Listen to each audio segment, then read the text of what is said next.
deve existir alguma palavra em alemão para falar da sensação de familiaridade de encontrar uma pessoa famosa na rua. Sabe essa sensação? Você já cruzou com uma celebridade em algum lugar e foi invadido por esse sentimento louco de que você conhece essa pessoa, mesmo que ela não faça ideia de quem você é? Aí vem quase o impulso de ir lá dizer oi, como se fosse um velho amigo que você ficou surpreso de encontrar ali. E aí de repente você percebe o quanto que isso é estranho, assustador até, e pede uma foto para disfarçar. A foto fica como um artefato para eternizar esse momento, mostrar que você conheceu de verdade aquela pessoa que você admira, que você chegou a existir junto dela, como se ela de repente fosse feita de uma substância diferente da do resto dos mortais, como se você pudesse capturar, feito um Pokémon, um pedacinho daquela aura que a celebridade emana. Um lugar que deve estar cheio dessa sensação, esse que eu ainda não tenho uma palavra específica, deve ser os museus da Madame Tussauds. Se você andar pelos salões lotados, vai poder ver que pessoas comuns andando para cá e para lá, bem animadas. Também os rostos familiares, muito familiares. Olha ali, Angelina Jolie. Caraca, o David Bowie. O Mandela, a rainha da Inglaterra. A Xuxa. Não, é a Taylor Swift. Os rostos conhecidos se misturam entre os rostos dos visitantes anônimos, com as suas câmeras ali sempre a postos. Mas tem uma diferença entre eles, uma diferença muito importante. Os famosos parecem reais, mas não piscam, não se mexem, não respiram. O grande lance desse museu, que é muito famoso no mundo inteiro, é exibir esculturas de cera hiperrealistas, super detalhadas, de reis, ditadores, supermodelos de lingerie, apresentadores de TV, atrizes de cinema, atletas olímpicos que testaram os limites humanos, enfim, pessoas célebres, mundialmente famosas, que estão ali ao alcance de qualquer pessoa que por $40 tem a possibilidade de chegar perto, tocar o cabelo, mexer na roupa, apontar o celular sem que a celebridade possa se esquivar, ou mesmo olhar para ela com desprezo por ela ser uma ninguém. Mesmo meras réplicas inanimadas carregam vestígio dessa aura de fama. Elas nem precisam ser reais para atrair visitantes que ficam fascinados em como são bem feitas aquelas estátuas, que fazem até elas se sentirem cara a cara com pessoas tão famosas, que a gente costuma ver como habitantes de outro mundo. A sensação funciona porque está tudo ali, na imagem. É com a imagem de um famoso que a gente se relaciona, não é com a pessoa. E ali eles estão exibidos no seu auge. Belos, poderosos, sorridentes, atraentes, incansáveis, bem vestidos, imortais. E é essa a promessa que a fama carrega. Você ser reconhecido e ser amado por muita gente por muito tempo. Ter seu nome exaltado por gerações. Essa promessa faz muita gente perseguir a fama. Não à toa existe toda uma indústria de reality shows, né, com essa promessa de resgatar alguém do anonimato, de transformar a vida da pessoa com dinheiro que somente ser um rosto muito conhecido é capaz de trazer. A internet veio para dobrar essa promessa, de tornar a fama mais ampla, mais acessível a qualquer mortal, a um viral ou a um meme de distância. Uma fama que pode ser verificada e pode ser medida por números. Uma fama que pode abrir portas, garantir publis, validar sua existência. Uma fama que pode te tornar um ser especial, alvo da atenção de milhares, de milhões de pessoas. Um sonho. Estamos obcecados por celebridades. Não só em consumi-las, mas em tentar nos transformar em uma. Por quê, né? É o mais perto que a gente conseguiu chegar de vencer a morte. Por isso o fascínio. parte do magnetismo que as celebridades exercem vem daí, dessa fantasia de que algo transformado em imagem não morre. É uma forma de olhar indiretamente para a ideia de morrer, de ser esquecido. Mas todo esse brilho da fama serve para ofuscar essa verdade, esconder que essa dança dos famosos nos envolve, celebridades anônimos, num ritual fantasmagórico, macabro, que vem se perpetuando há gerações. E eu vou contar para você por que eu acho isso no episódio de hoje, com a ajuda de Marie Tussaud. Eu sou a Aline Valek e você está ouvindo o meu podcast Bobagens Imperdíveis. Museu Madame Tussaud. Apesar do nome, certamente não foi a própria que esculpiu as estátuas de cera da Kim Kardashian ou da Marilyn Monroe que estão expostas lá. Não, apesar de eu já ter achado isso. Na verdade, Marie Tussaud foi uma artista francesa que nasceu em 1761, uns poucos anos antes da queda da Bastilha, sabe? Perto da Revolução Francesa, tanto no tempo quanto geograficamente. Marie estava ali do lado. Para você ter uma ideia, a primeira figura célebre que ela esculpiu foi Voltaire, uns poucos meses antes dele morrer, isso quando ela tinha 15 anos. Ela começou bem cedo no ofício, foi meio que adotada por um médico que foi o seu mestre, o seu professor, que ensinou a ela como esculpir, deu lições de anatomia humana e também esse trabalho como assistente dele, esculpindo busto de nobres. Pensa que era uma época bem antes das primeiras máquinas fotográficas. Então, essa era uma forma de registro que tinha uma boa demanda. As esculturas de cera eram retratos mais duradouros e também eram mais baratos do que pinturas ou bustos de bronze. Então, vivia chegando encomenda nesse estúdio do médico. Vinha de gente rica, importante. E isso fez com que Marie se aproximasse da corte, chegasse a trabalhar dentro do Palácio de Versalhes. Nos diários dela, ela jurava que era BFF da família real. Ela tirava a maior onda de andar com a galera mais famosa e mais poderosa do seu tempo. Mas se você se lembra das suas aulas de história, sabe que essa não foi uma época muito boa para fazer parte da nobreza. Tinha estourado a Revolução Francesa. A galera tava puta. Os revolucionários estavam cansados da palhaçada da elite e começaram a cortar a cabeça de geral. Viraram Paris de cabeça para baixo. E Marie, de fato, ficou famosa pela sua habilidade de ser uma impressora 3D humana, tanto que começou a ser procurada quando a guilhotina virou a nova tendência de Paris. Chegavam os revolucionários batendo na sua porta e jogavam no colo dela uma cabeça decepada, enrolada num pano de algodão. Marie, apavorada, abria e via que era a cabeça de um rico que ela conhecia. Meu Deus, será que eu sou a próxima? Deve ter batido um pânico. Até os revolucionários explicarem que eles queriam que ela fizesse uma réplica de cera dos guilhotinados. Sabe como é? A cabeça apodrecia rápido e eles queriam exibir por mais tempo esse exemplo do novo lugar do nobre na sociedade francesa. E foi assim que Marie se aperfeiçoou ainda mais na arte de criar esculturas perfeitas, com cabeças humanas reais, saídas fresquinhas da guilhotina. Ela começou bem o seu portfólio, mandaram a cabeça da Maria Antonieta para ela esculpir. E Marie, que não era boba nem nada, logo começou a fazer também a cabeça dos revolucionários, os novos famosos do momento que queriam também as suas réplicas para que pudessem ser homenageados pelo povo. Nessa época, estava de passagem por Paris um certo ilusionista alemão chamado Paul Philidor. Ele tinha um show itinerante, tinha sido um sucesso em Berlim, Viena, chamava Fantasmagorie. Ele usava um truque com lanternas para projetar luz numa tela e assim simular a presença sobrenatural de fantasmas na sala. Isso numa era muito pré-cinema. Então, ele chegou a Paris com seu show e lá veio ao seu conhecimento o nome de Marie Tussaud.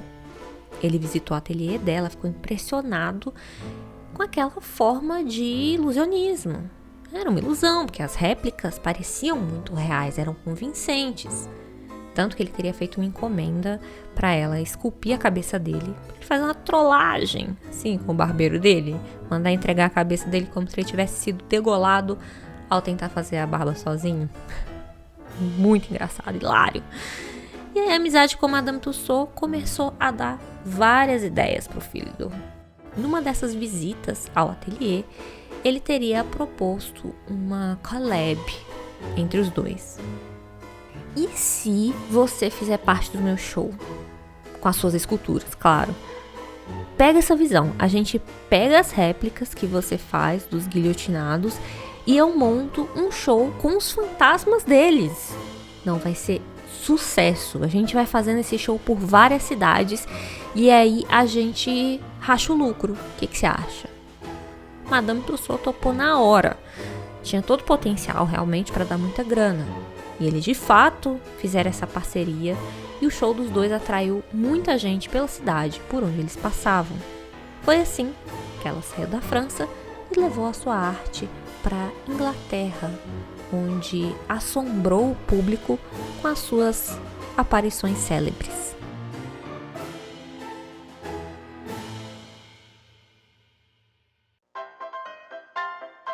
Bem-vindos à internet!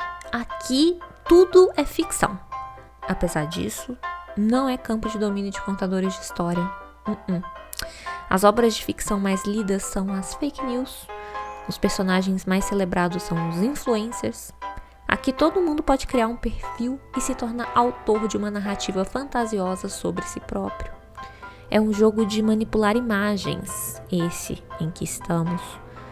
Por isso, chocar o público, causar reações mais extremas de amor, ódio, é o que garante a audiência.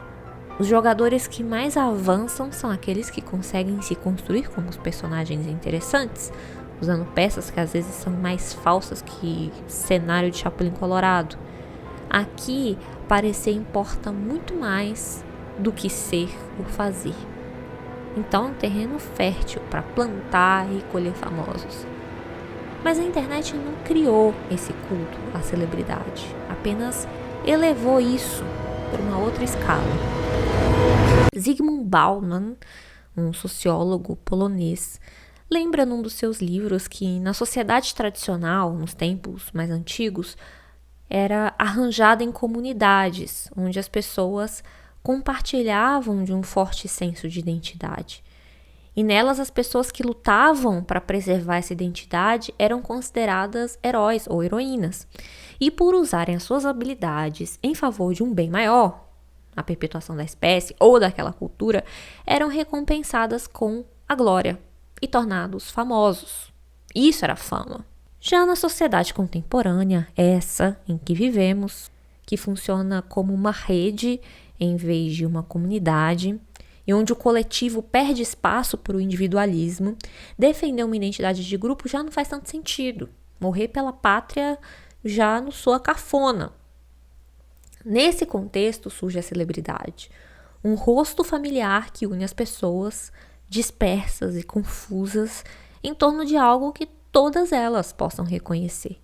Diferente dos heróis, que se destacam por oferecer suas habilidades em favor do coletivo, as celebridades não precisam fazer nada realmente fantástico. É uma fama redundante, onde você se torna famoso por ser famoso. E aí, por mais vastas que pareçam ser as possibilidades da internet, a arquitetura social dessa coisa toda acabou impondo um modelo único de você habitar esse lugar, de você ter algum espaço aqui. Qualquer pessoa com um celular e acesso à internet acaba sendo empurrada para esse jogo, né? De acumular seguidores para poder ser alguém, ou de fazer parte dos seguidores de uma super celebridade, de um rosto conhecido que te une a outros milhões de pessoas que também acompanham aquela mesma vida, aquela mesma jornada de sucesso. A função dos famosos acaba sendo, então, fazer as pessoas se sentirem parte de uma comunidade, de pessoas que têm algo em comum. Isso leva a algumas situações bizarras. Então, mesmo trabalhadores de outras áreas, fora do campo da imagem, precisam se vender como celebridades em algum ponto. Compartilhar suas vidas na tela para atrair mais e mais pessoas para o seu trabalho. Escritores, por exemplo, parece imbecil ter que mostrar minha vida, minha cara, o que eu comi no almoço, para onde eu viajo, o que eu consumo, quem são meus desafetos, como se eu fosse uma Kardashian, para chamar atenção para o que eu escrevo, para os meus livros, para esse podcast. Mas é o que as pessoas querem ver. Ou é o que as plataformas querem que eu mostre? A internet tinha tudo para ser uma biblioteca, mas virou uma revista de fofocas. Tem uma escritora sueca chamada Carolina Hörnqvist que, numa entrevista, falou um pouco sobre essa obsessão com a fama. Eu vou ler aqui um trecho. Em algumas entrevistas, meu livro The Girlfriend foi considerado um romance de sucesso e eu fui chamada de autora de sucesso. O foco não era apenas na autora como uma pessoa, mas na escritora como uma pessoa bem-sucedida. Um artigo numa grande revista não parecia mais capaz de tratar do livro de um autor porque era bom. Ele precisava também chamar a atenção da mídia e ser curtido por muita gente. Isso pode ser entendido como uma consequência das mudanças do jornalismo cultural, da crítica literária, mas também do escritor como um personagem empurrado para a narrativa neoliberal de força individual, independência, que se tornou a grande história dessa sociedade midiática e que se presta, assim como a literatura, a tratar do que significa ser humano. Mas nessa história, fraqueza e ambivalência são abordadas apenas para destacar força e certeza. Era uma mentira que parecia nova e se tornou particularmente ridícula quando aplicada ao escritor. A fama é a embalagem que valoriza qualquer produto. É argumento de venda, principalmente porque se retroalimenta. Algo fica muito conhecido porque é muito conhecido. Logo, você precisa consumir. O que você está esperando? Vai ficar de fora do que está todo mundo falando? Sensação de pertencimento. Isso é um apelo que vai direto no instinto humano. E nada melhor que isso para vender qualquer ilusão.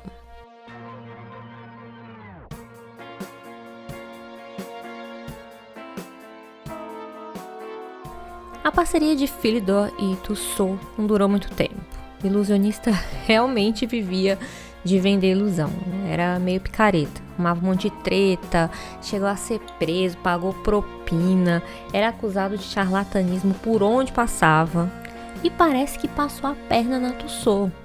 Ela acabava tendo que pagar do próprio bolso o custeio, do transporte dos seus materiais nessas viagens.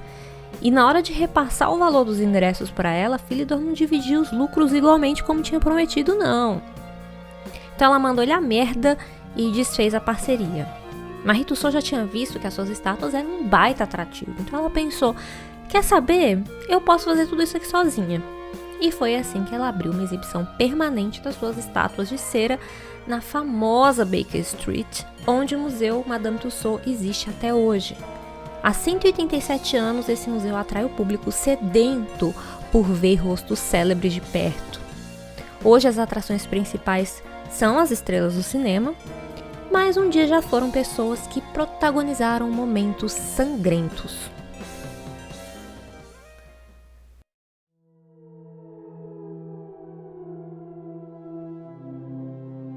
A Câmara do Horror era uma sala especial do museu que Tussaud dedicava para exibir as suas estátuas de degolados, da guilhotina e de assassinos famosos.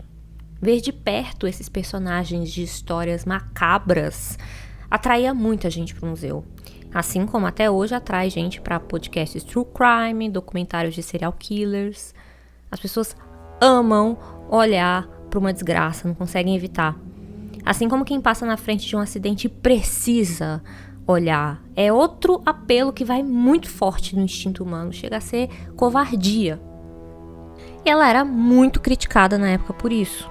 Diziam que essa atração do museu era muito apelativa, que ela usar tragédia para entreter o público era algo de mau gosto, sensacionalista.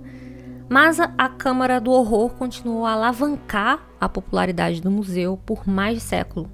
Só foi fechado em 2016. Talvez porque não fosse mais tão chocante quanto o que a gente vê abrindo as notícias do dia, né? Ficou difícil competir. Marie Tussaud continuou com sua arte enquanto esteve viva. Morreu aos 88 anos, em 1850. Uma das últimas esculturas na qual ela trabalhou foi no seu próprio autorretrato de cera. Mas o seu legado continuou.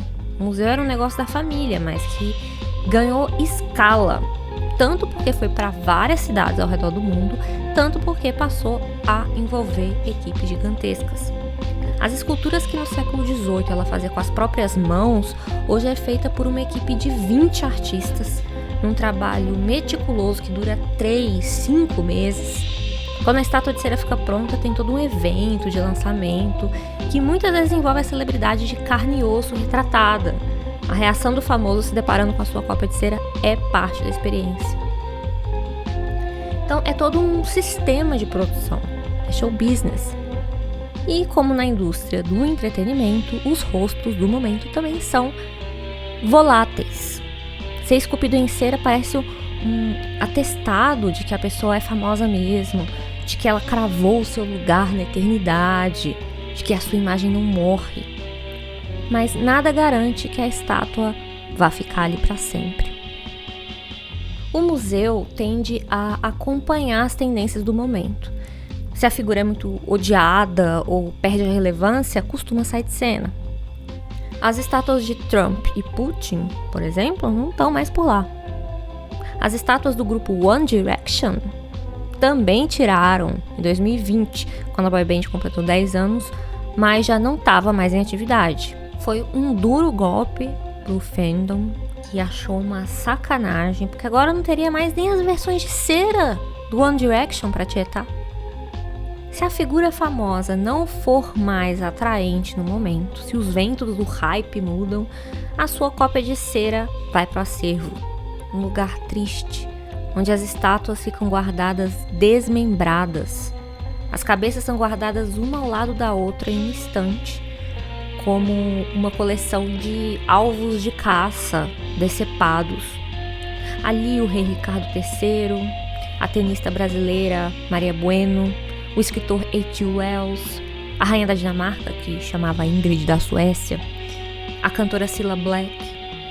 Um lembrete de que mesmo quem é muito amado ou celebrado hoje pode ser esquecido um dia. A fama é um percurso cheio de brilho, mas que tem uma guilhotina ali no final. Algumas cabeças saem de cena, esquecidas ou canceladas, para outras serem fabricadas e entrarem no seu lugar. É a indústria. Cabeças mais frescas, porque tudo que é novidade interessa mais, e, portanto, vende mais ingressos, porque esse show do consumo não pode parar. De volta a Bauman, ele fala um negócio muito importante. Vou ler aqui. É a sociedade do consumo que cria a demanda por celebridades. Deixe-me dar o exemplo do chamado tabloide. Você acha que existiria sem a construção social do sistema de celebridades? E vice-versa? Acho que não. É um produto de consumo, especialmente para responder ao sonho de leitores que querem encontrar problemas, querem entrar na vida cotidiana das estrelas como se fossem vizinhos. Em suma, não se pode agora tornar-se uma celebridade graças à nossa vontade ou como resultado de um talento. Não, é preciso implementar um sistema de produção inteira. No final, a pessoa famosa na sociedade líquida é nada mais do que uma mercadoria. Aí reside a minha principal frustração com essa nova forma de habitar a internet. Ser bem-sucedida como escritora, ou sei lá, professora de yoga, artista, empreendedora, cozinheira, o que for, significa se tornar uma celebridade, assumir o fato de que as pessoas não querem consumir apenas o que você faz, querem consumir você. Por isso eu digo que essa dinâmica da fama é um ritual macabro, é um tipo de canibalismo, onde o público se alimenta da imagem da celebridade. E a celebridade se alimenta do poder vindo desse público, dessa massa.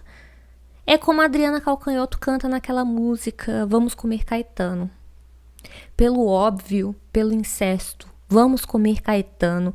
Pela frente, pelo verso, vamos comê-lo cru.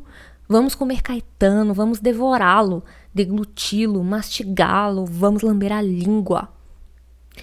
Por estar em uma situação de destaque, ganhando rios de dinheiro, pode parecer que a celebridade é a peça mais poderosa desse tabuleiro, mas não. O seu poder vem do público. O mesmo público que quer tirar pedaços dela, que pode arrancar sua cabeça. O fã de hoje é o hater de amanhã. E a celebridade é só o prato principal desse banquete. E como a gente viu na história de Marie Tussauds, o público não se satisfaz só com o que é belo. O público quer ver sangue. A narrativa da fama não está completa sem o arco da decadência, da queda do ídolo. Assim como o mito do Ícaro, né? Aquele da teimosia, das asas de cera, não está completo sem a parte da queda. É o que dá sentido à história. A cera das asas falsas sempre derretem, revelando a mortalidade daquele que ousa chegar perto do brilho do sol. Eu acho engraçado esse grito de é preciso acabar com a cultura do cancelamento. Meu amor, a cultura do cancelamento é fruto da cultura de celebridade. Uma não vive sem a outra. No limite, o cancelamento acaba não cancelando ninguém. É apenas mais um ato do espetáculo. É uma nova forma do público de se relacionar com o famoso através do ódio, da repulsa. O público se entedia muito fácil, sabe?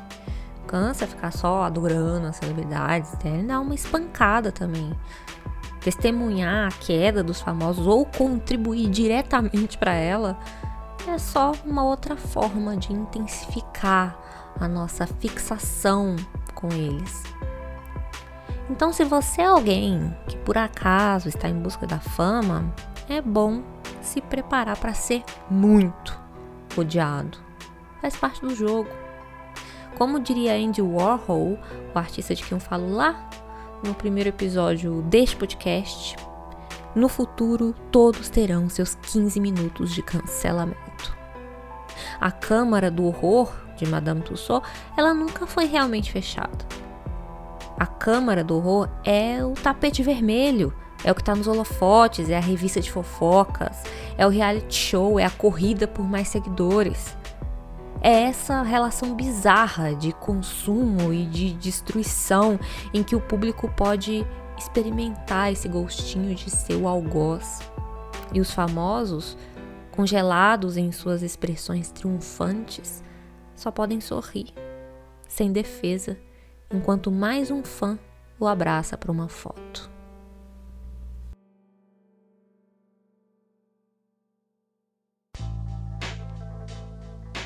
Muito obrigada, você que ouviu até aqui. Se você gostou desse episódio, se é um tema que você se interessa, gostaria de se aprofundar, eu vou te indicar mais 2 episódios de Bobagens Imperdíveis.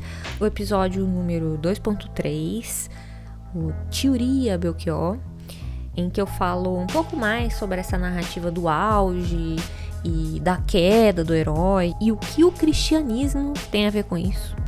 E também o episódio número 1.14, Mentirosos Honestos, em que eu conto a história de um ilusionista e também falo de como quem acredita na ilusão também tem responsabilidade em sustentar essa farsa.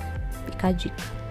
Obrigada também aos Valekers, aos meus queridos apoiadores que financiam minhas pesquisas malucas, as histórias que eu escrevo nesse podcast, me apoiando lá em apoia-se/Aline Valek.